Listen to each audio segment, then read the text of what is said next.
I'm Ashley. I'm the co-founder of KickOffAt3 and a full-time bus driver.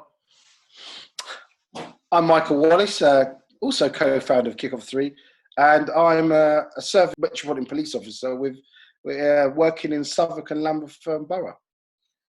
So as you know, COVID-19 has kind of flipped the whole world upside down, and it stopped a lot of things from actually happening. But for KickOffAt3, it never stops. Fortunately, we came up with some great initiatives whereby we can, still, with the social distancing guidelines, we can still get a lot of people involved in what we're doing. So we came up with Run-Off-At-3.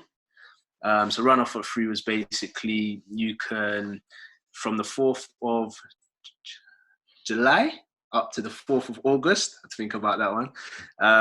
So for that whole month, you can have a run, you can walk, you can cycle, you can skateboard, anything that's basically keeping you active. You can wheelchair, we're still being active for that whole month. Anytime, any distance. The whole idea was to raise awareness and funds for a local charity called the ACLT. So fortunately, with that initiative, we've been able to kind of still keep a lot of people engaged, still keep KickOffAt3 running, and keep the process rolling, if you like. Yeah. What Ashley did mention just a little bit before that, because remember COVID-19 started for March, and March we were actually just about to launch our KickOffAt3 football tournaments, where we was due to travel to about 14 different parts of the country and run our charity 7-a-side football tournaments. But with COVID-19 that came in, affected the whole world, and it literally shut down. And when we say shut down, literally shut down the world, where we were restricted of times we could go out, do things, and it changed. And I would literally say changed the life for a lot of people. And something for me, which is personal to me, that it affected my family quite badly. We had some mental health in the family, because a lot of people, with different illnesses, so they need routine, they need structure. You've got to remember there's a lot of people out there with disabilities. I've got in my family, I have there's disabilities in my family within my one of my children, and they need routine. And that, with COVID-19, it's something that personally affected me, and I wanted to do something about that within the nature of KickOffAt3. So that's where I had a conversation with Ashley, and said, look, we both were quite active where we can, still in between our family life and work. And how it really came about is we discussed about getting a bike because gyms were closed. We said, we started talking about getting a bike and just going out for a cycle. And I said to Ashley, look, after COVID-19, let's do a charity bicycle ride. But what happened, I so happened to be having a conversation with one of our supporters, Morrison's, and said, we want to do a charity bike ride to raise some funds after lockdown. And they said, well, what are you waiting for? Why wait till after lockdown? This is the time to get active, keep your mindset, because at that time, mental health for me, just, my whole mindset, worrying about family members. So it was very much a personal journey for me. So in essence, this is how Spin-Off-At-3 came about. I said to Ashley, let's get bikes. And then we just said, oh, why do we call it Spin-Off-At-3? So literally during the summertime, a lot of people have been riding bikes, families. So that's where we came up with originally Spin-Off-At3, where we done cycling charity challenge, where literally you could do it anywhere in the country and in the world.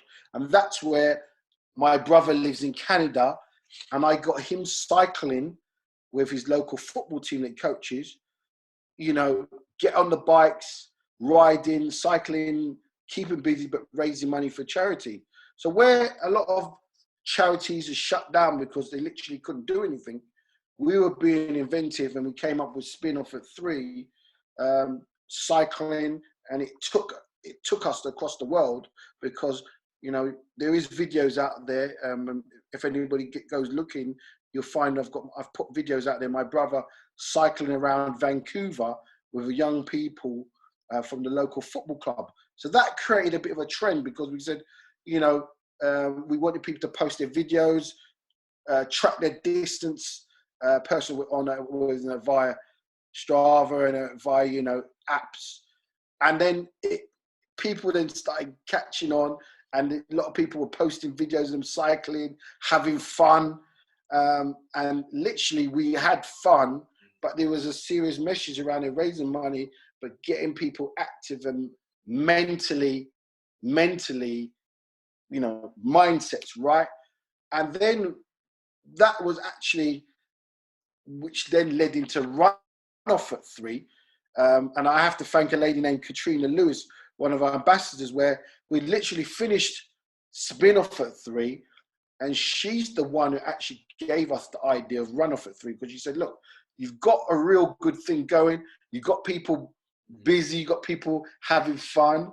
Why don't you turn it into running, and people could run, walk, cycle, wheelchair? You just use the same concept where anybody can get involved. There's no race. Everybody can set their own challenge, whether it be, okay, for a month, I'm going to cycle 20 miles. For a month, I'm going to walk 10 miles. Everybody can then set their own challenges to themselves. They don't have to tell anybody that it's their own challenge. So then there's no competitiveness. And then, but that way you're getting people to donate. So there's a personal testimony, because family and friends.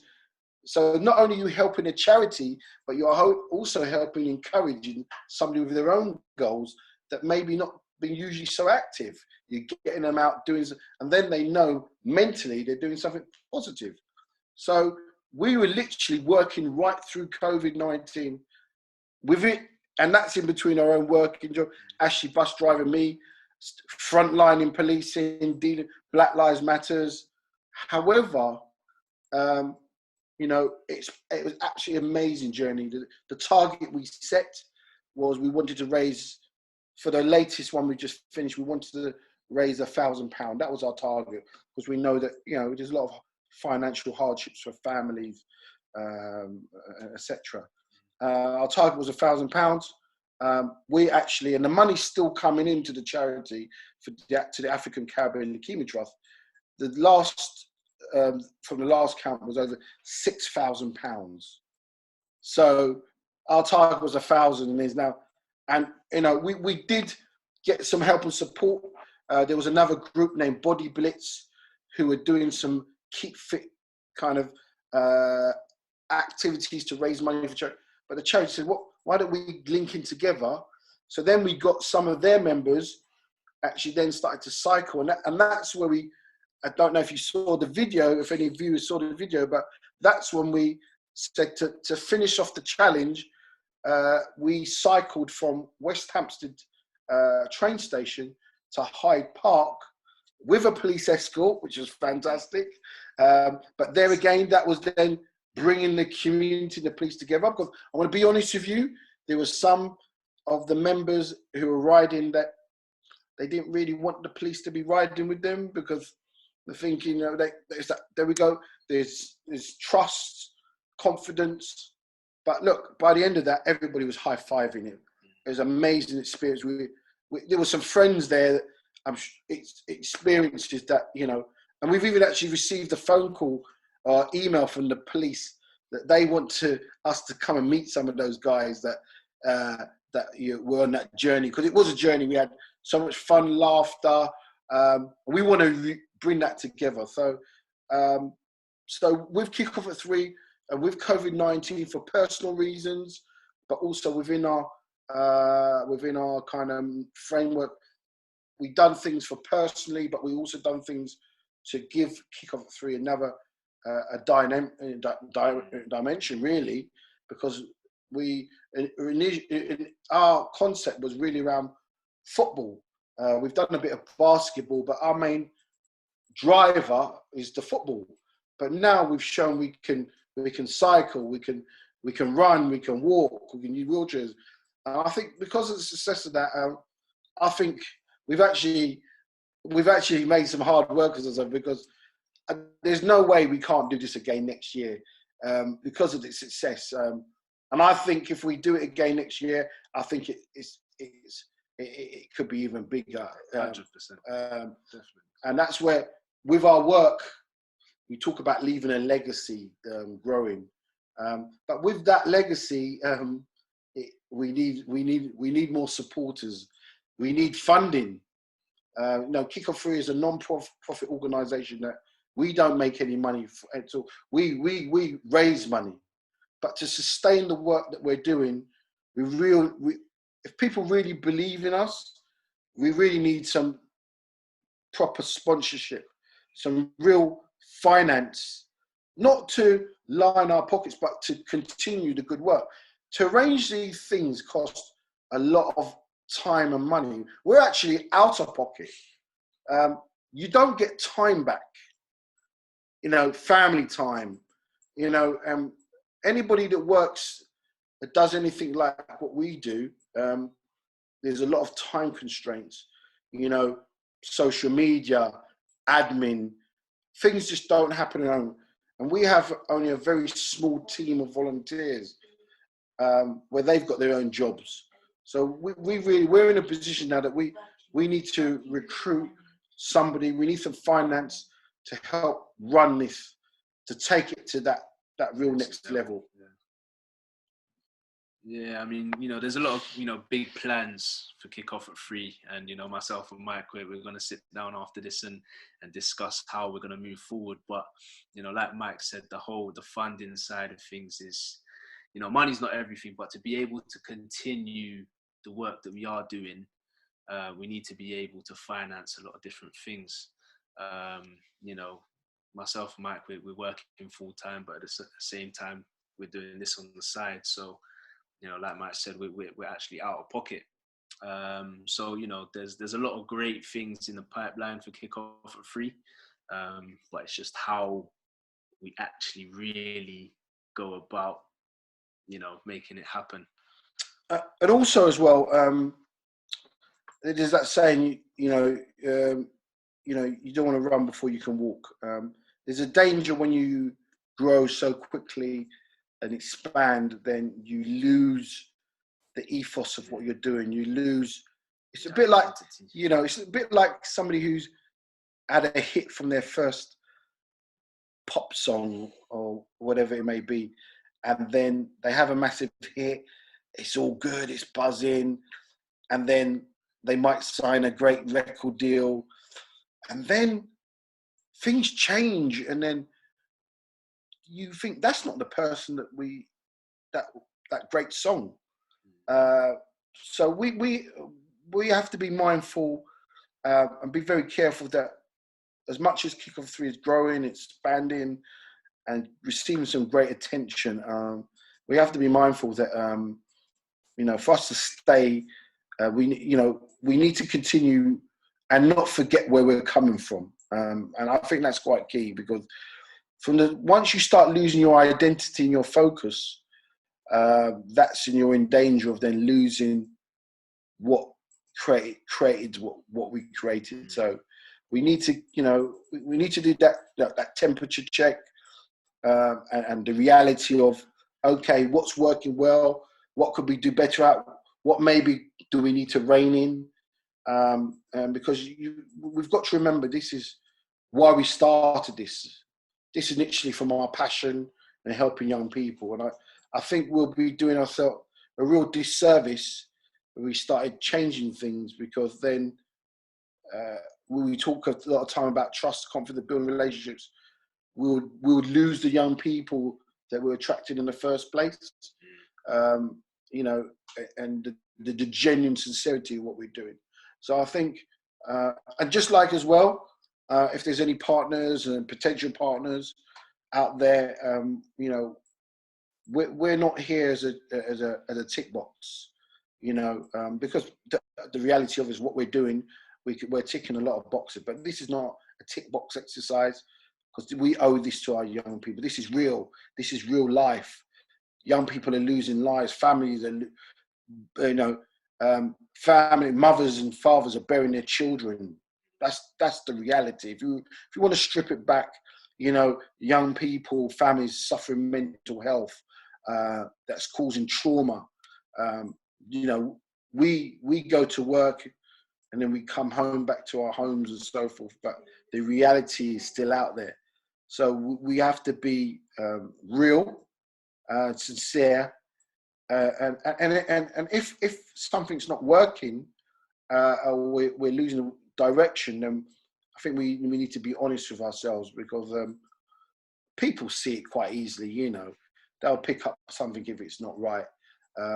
You know, and I think what's put us in good stead so far, and I hope that remains, is people see the relationship that we've got, a really fantastic relationship, that trust. You know, Ashley's been honest and transparent. You know, he's not had trust in the police, and he still has that lack of trust in the police. But he's been honest.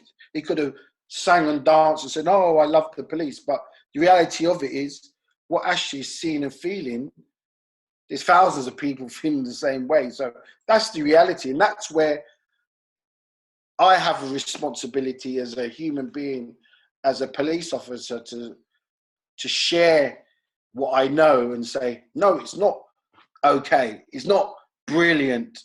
You know, this is the reality. Let's stop sugarcoating things and let's have honest conversations. Let's bring young people to the table to have those conversations.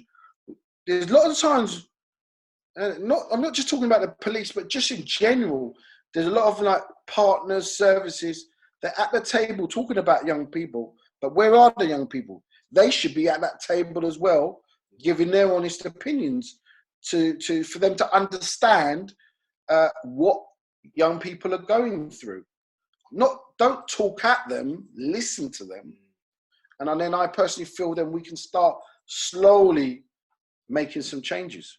Yeah, I think it's definitely, you know, it's easy to talk on behalf of young people. You know, like I say, I was a young person once and I got into a lot of trouble, and I kind of used those experiences back then to talk on behalf of the young people. But the young people aren't necessarily going through the same things as I was, you know, with the police. So it's key for the young people themselves to actually be at the table and sit down and openly express themselves, you know, say what they feel is right, say what they feel is wrong. And, you know, it's education for all, you know, not only the police, it's not only education for the police, but it's education for the young people too, because then the police can then, you know, voice their opinions and their concerns, and then, you know, whether the young people take that on board is a different story, but at least that conversation is being had, which, if we're open and honest, I haven't had any young people sit down with any police, to be honest with you, and I haven't seen it. So I think it's something that needs to be done. And I think it will be done very soon. Yeah. I mean, look, we're making some progress. Senior officers are looking in and, you know, listening to communities.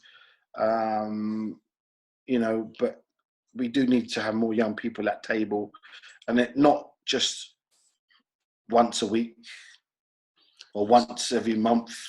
They need to be regularly at that table, because things happen and change very quickly. So what discussion you had last week or last month, by the time you get around to that young person, lots of things have happened. And then and there could be some serious things are happening, then you're where you've made from that initial meeting some good steps forward, you've had to then go back another 7 or 8 weeks, maybe, if not more. Yeah, yeah. So there needs to be regular dialogue, communication, and that's where, with what Ash and I do, and we're trying as much as possible to get the young people involved in what we're doing. Making decisions with us. We've got young people. We've got one young lady, Sophia Eugenie. She does a lot of our writing on our behalf. She's interviewed. She's interviewed a senior officer, Superintendent Claire Talbot, Essex Police, who's a fantastic supporter of KickOffAt3. She allowed her in to interview her, get insight about what she does, and then, there was obviously dialogue, good dialogue. We've given Sophia access to Paul Canaville, one of our ambassadors. It's all about giving that responsibility and trust. We've put her forward to be on the radio, to be interviewed, given her own responsibility to talk, speak on our behalf, speak for herself.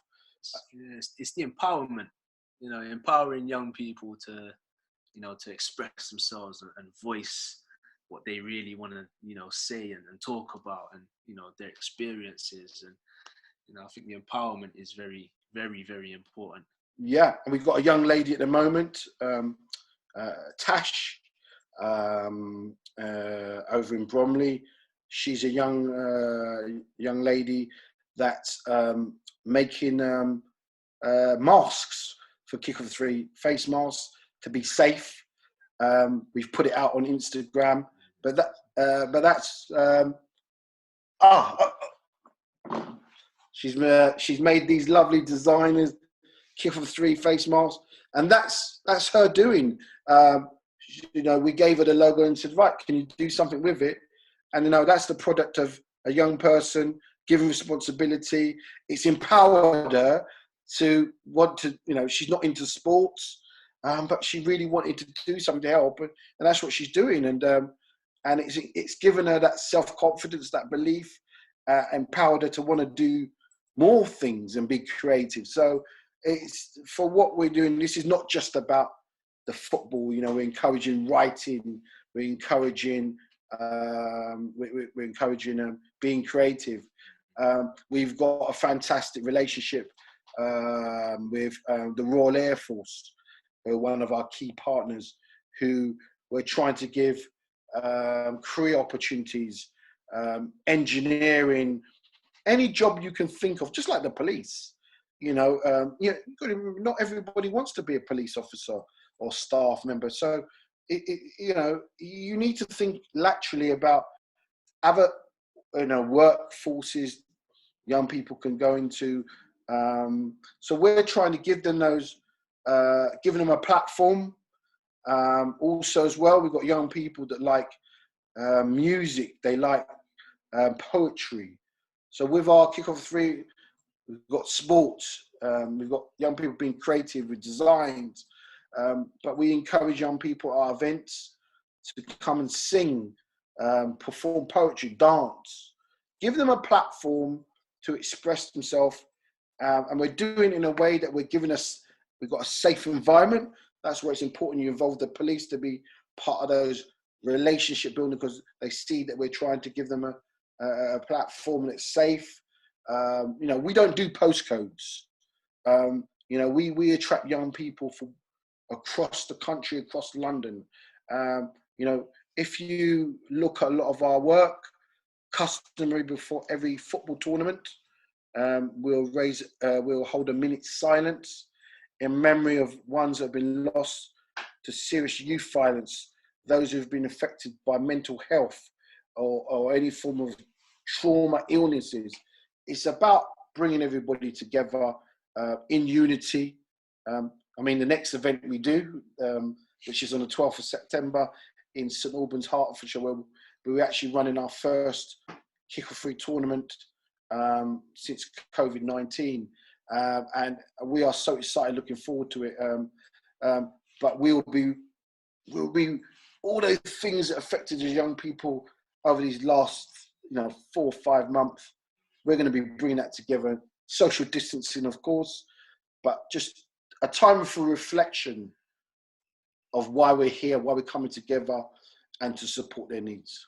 Yeah, definitely.